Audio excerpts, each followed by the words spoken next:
रसिक हो, तुम्हाला माहीत आहे का? गणेशोत्सवाच्या काळात गौरी आगमन हा एक अतिशय महत्त्वाचा सोहळा मानला जातो. महाराष्ट्रातील अनेक घरांमध्ये गौरींचे आगमन भाद्रपद शुद्ध षष्टीला केले जाते. याला महालया गौरी, ज्येष्ठा गौरी किंवा महालक्ष्मी पूजन असेही संबोधले जाते. पूर्वीपासून स्त्रियांमध्ये गौरी पूजनाला विशेष महत्त्व आहे. गौरी म्हणजे माता पार्वतीचे रूप. पार्वतीने गणेशाला भेटायला आपल्या माहेरी आगमन केल्याची कथा यामागे सांगितली जाते. लोककथेनुसार गौरींना तिखट पदार्थ अतिशय प्रिय आहेत. म्हणूनच आजही महाराष्ट्रातील घराघरात गौरी आगमनाच्या निमित्ताने तिखट पदार्थांचा बेत, रंगीबेरंगी साडीतील स्त्रियांचा जल्लोष आणि मंगलगाणी यांमुळे हा सोहळा अधिकच उत्साहपूर्ण होतो.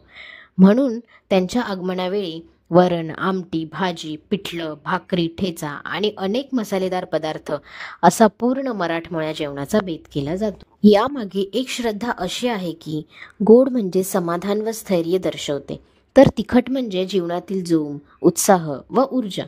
त्यामुळे गौरी पूजनाच्या दिवशी तिखट जेवण करून जीवनात उत्साह आणि तेज वाढावे असा भाव आहे. चला तर मग गौरींचं स्वागत करूया आपल्या खास झणझणीत मराठमोळ्या जेवणाने. आणि आपणा सर्वांना पंचरस स्टोरीज कडून गौरी आगमनाच्या हार्दिक शुभेच्छा.